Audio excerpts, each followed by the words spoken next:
नाव काय आपलं? कुमार सोमनाथ रमेश. बरोबर. मल्टीप्लायर तुम्ही कुठल्या पिकाला वापरलं? आम्ही मल्टीप्लायर आमच्या ऊसाला वापरलेला आहे. बरं. आधी पूर्वीचा आमचा ऊस असा पिवळा पडलेला होता. नंतर मल्टीप्लायरचा आम्ही खताद्वारे डोस दिलेला आहे ऊसाला. म्हणजे बेसल डोस मध्ये कोटिंग केली तुम्ही? बेसल डोस मध्ये कोटिंग केल्याच्या नंतर ऊस आमचा असा चांगला हिरवा झालेला आहे. आता सध्या काळाभोर ऊस झालेला आहे. पहिल्याच्या प्रमाणात आता चांगली वाढ पण झालेली आहे आणि चांगला ऊसाला फरक पडलेला आहे. असं पूर्ण ऊसाचे कांडे वाढलेले आहेत, ऊसाचे पानाचे रुंदीकरण झालेलं आहे, काळा ऊस झालेला आहे चांगला आता. आणि आता ते आमचं ऊसाचं चांगलं बघून आम्ही आता सोयाबीनच्या फवारणीसाठी आता मल्टीप्लायर घेण्यासाठी आपल्या दुकानामध्ये आलेलो आहोत. बरोबर. म्हणजे तुम्हाला खत टाकण्यापेक्षा हे पुढा वापरल्यामुळे जे बदल दिसून आलेले आहेत ते कशामुळे बदल लक्षात आले तुमचे?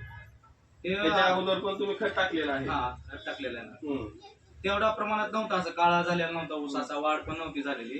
आता जसं आम्ही मल्टीप्लायरची फवारणी केलेली आहे तसं आता चांगलं ऊस झालेलं आहे. म्हणजे आज चांगल्या प्रमाणात त्याचं चांगलं हे आहे, रिझल्ट चांगला आहे याचा मल्टीप्लायर. त्याच्यामुळे आता डबल आम्ही ते खरेदी करण्यासाठी आलेलो आहोत.